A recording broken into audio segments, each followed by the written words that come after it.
साधारण को असाधारण बनने में वक्त लगता है।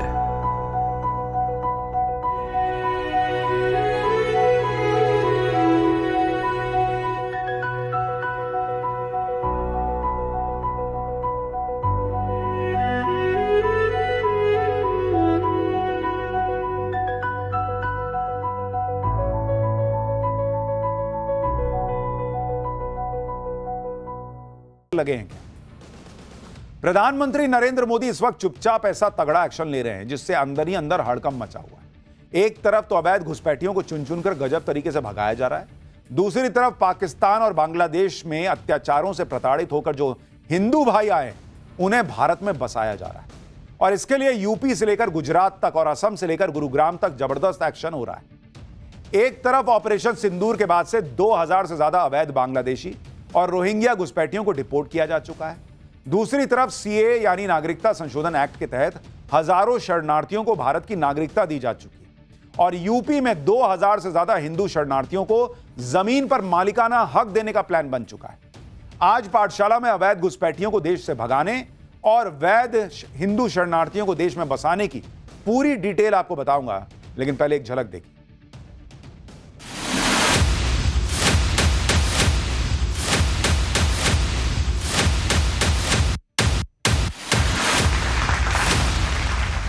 जमालपुर से है, बांग्लादेश में आया था। बहुत अच्छा है, हम लोग इंडिया का नागरिक हो गए, हम लोग अच्छा लग रहा है। बहुत अच्छा लग रहा है, गर्व महसूस हो रहा है। जो घुसपैठ करके आया है, न्याय सम्मत कार्रवाई होती रहेगी।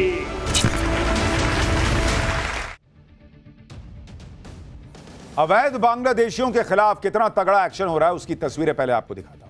असम के बोंगाई गांव में पुलिस ने रेलवे स्टेशन पर अवैध बांग्लादेशियों की धरपकड़ के लिए अभियान चला दिया और अवैध तरीके से भारत पहुंचे 8 बांग्लादेशी नागरिकों को गिरफ्तार किया।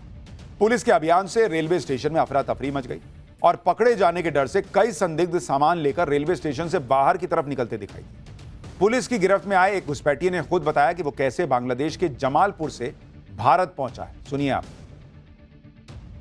जमालपुर से है, बांग्लादेश में आया था। बांग्लादेश से इधर आया था। मैं बांग्लादेश जा रहा था। बांग्लादेश से आया था।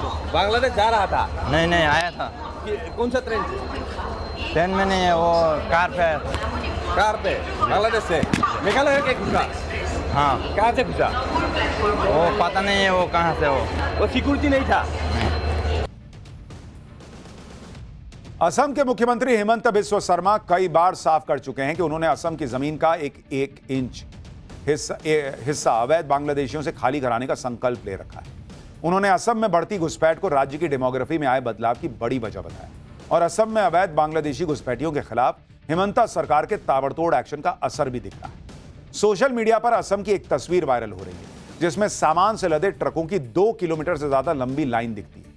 दावा यह किया जा रहा है इस वायरल वीडियो को लेकर कि यह अवैध बांग्लादेशियों का सामान है जो हेमंत सरकार के एक्शन से घबराकर खुद ही भाग रहे हैं।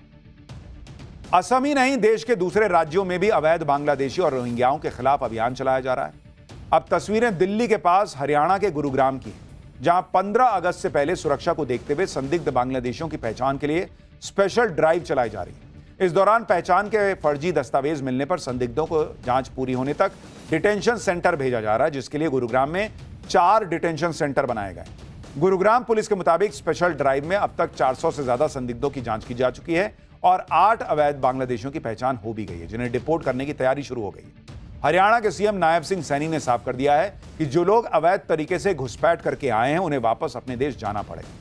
हरियाणा के सीएम को एक बार सुनिए, फिर आपको गुरुग्राम में चल रही स्पेशल ड्राइव पर बंगाल की सीएम ममता बनर्जी ने क्या कह दिया है वो दिखाता हूं।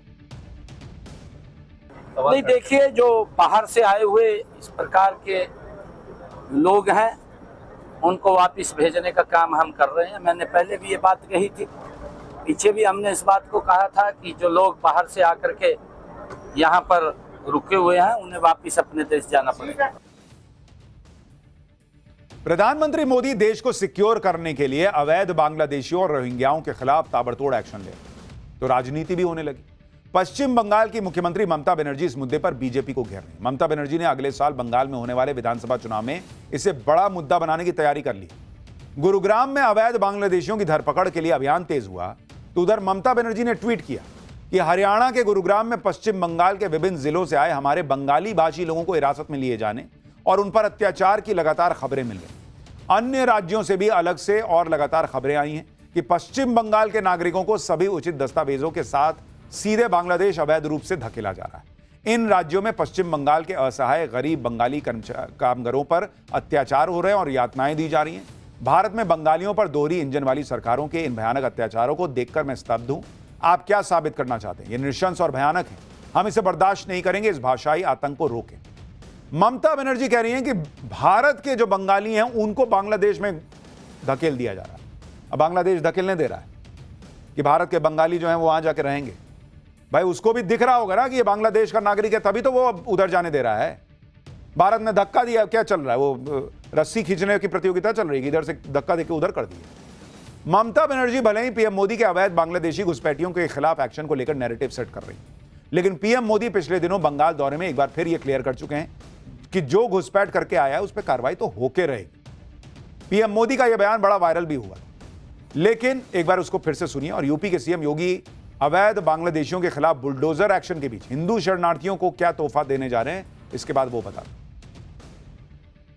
जो भारत का नागरिक नहीं है, फिर से सुन लीजिए, जो भारत का नागरिक नहीं है, जो घुसपैठ करके आया है, उसके साथ भारत के संविधान के तहत न्याय सम्मत कार्रवाई होती रहेगी।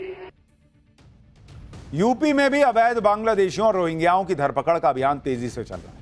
घुसपैठियों की अवैध इमारतों पर नॉन स्टॉप बुलडोजर एक्शन हो रहा है, लेकिन दूसरी तरफ योगी सरकार ने बांग्लादेश से आए शरणार्थियों को बड़ी राहत देने का प्लान भी मंजूर कर दिया है। इसके तहत यूपी में पीलीभीत जिले के 25 गांवों में बसे 2196 हिंदू शरणार्थी परिवारों को उनकी जमीन का मालिकाना हक दिया जाएगा। इसके लिए सीएम योगी आदित्यनाथ ने निर्देश जारी कर दिए हैं और जरूरी कागजों की जांच के बाद इन शरणार्थियों की 60 साल से ज्यादा पुरानी मांग पूरी होने वाली है, क्योंकि ये शरणार्थी अब उस जमीन के मालिक हो जाएंगे जिस पर वो रह रहे हैं, खेती कर रहे हैं। इन परिवारों को साल 1960 के दशक में सरकार ने रहने और खेती के लिए जमीन आवंटित की थी, लेकिन उन्हें कभी कानूनी तौर पर जमीन का मालिकाना हक नहीं मिल पाया। ये वो हिंदू शरणार्थी हैं जिन्हें 1960 से 1975 के बीच पहले पूर्वी पाकिस्तान और फिर अलग अलग देश बने बांग्लादेश में हो रहे अत्याचारों की वजह से भारत में शरण लेनी पड़ी। पीएम मोदी उन लोगों को देश से बाहर कर रहे हैं, उनका सफाया कर रहे हैं जो देश की सुरक्षा के लिए खतरा है, और उन लोगों को देश की नागरिकता भी दिला रहे हैं जो अपनी सुरक्षा के लिए पाकिस्तान या बांग्लादेश जैसे देशों को छोड़कर भारत की शरण में आए। अब गुजरात में ही देखिए, एक तरफ अप्रैल और मई के महीने में अहमदाबाद में मिनी बांग्लादेश कहे जाने वाले इलाके को 1, 2 या 3 नहीं बल्कि 70 बुलडोजर की मदद से समतल कर दिया गया।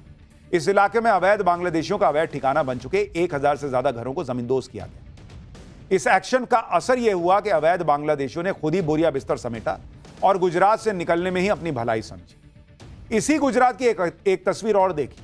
आज राजकोट में गुजरात के गृहमंत्री हर्ष सांघवी ने बांग्लादेश और पाकिस्तान से आए 185 हिंदू शरणार्थियों को भारत की नागरिकता के सर्टिफिकेट बांटे। इन सभी लोगों को CAA यानी नागरिकता संशोधन एक्ट के तहत भारत की नागरिकता मिली है, जिसे पीएम मोदी ने तमाम विरोधों के बाद भी संसद से पास कराया। सुनिए कि भारत की नागरिकता मिलने पर सालों से इसका इंतजार कर रहे हिंदू शरणार्थियों ने क्या कहा और कैसे गुजरात के गृह मंत्री ने इसके लिए पीएम मोदी का आभार जताया। बहुत अच्छा है, हम लोग इंडिया का नागरिक हो गए, हम लोग अच्छा लग रहा है। और यहाँ 2010 में आई हूँ, 15 साल हो गए हमको, बहुत अच्छा लग रहा है, गर्व महसूस हो रहा है। यहाँ पर मुझे मेरे बच्चों का भविष्य अच्छा लग रहा है और मुझे लगता है कि मेरे बच्चों का भविष्य आगे बढ़ेगा और जो सुविधा सबके बच्चों को मिलती है मेरे बच्चों को ही मिलेगी। पाकिस्तान से अपनी सुरक्षा के लिए भारत में आए हुए 185 लोगों को भारतीय नागरिकता दी गई है। मैं देश के प्रधानमंत्री श्री नरेंद्र भाई मोदी जी का बहुत बहुत आभार मानता हूं, जिन्होंने CAA कानून लाने के माध्यम से आज ऐसे हजारों हिंदू, सिख, ईसाई, बौद्ध, जैन जो पाकिस्तान, बांग्लादेश और अफगानिस्तान से खासतौर पे भारत आए हुए इन सभी लोगों को CAA के माध्यम से उनको नागरिकता मिल रही है। यानी एक तरफ अवैध नागरिक देश से भगाए जा रहे हैं और पाकिस्तान और बांग्लादेश में जो हिंदू थे जिन्हें प्रताड़ित किया गया, जो भारत में शरण लिए हुए थे, उन्हें भारत की नागरिकता दी जा रही। गाजियाबाद में डिलीवरी बॉय बनकर आए 2 बदमाशों ने एक ज्वेलरी शॉप में घुसकर दिन दहाड़े लूट को अंजाम दे दिया। यह पूरी घटना सीसीटीवी कैमरे में रिकॉर्ड हुई है, जिसमें दिख रहा है कि दोनों हथियारबंद लुटेरों ने स्विगी और ब्लिंकिट की ड्रेस पहनी हुई और चेहरा छिपाने के लिए हेलमेट पहना हुआ। सिर्फ 6 मिनट में करीब करोड़ों रुपए के गहने लेकर यह बदमाश फरार भी हो गए। लेकिन आप देखिए कितने शातिर थे कि ब्लिंकिट और स्विगी की ड्रेस पहन ली, लोग सोच रहे हैं कि भाई डिलीवरी करने आया है, और वहां पर लूट करके जो है ये भाग गए। तो इन कंपनियों को भी कुछ ऐसा करना चाहिए भाई कि भाई कोई जेन्युइन उनका डिलीवरी बॉय आ रहा है, इसको आदमी कैसे पहचाने, क्योंकि इन कंपनियों का तो दोष नहीं है, इनकी ड्रेस तो कोई भी बनवा सकता है। और आपके घर पर भी अगर कोई डिलीवरी बॉय आता है तो थोड़ा सा संभल कर।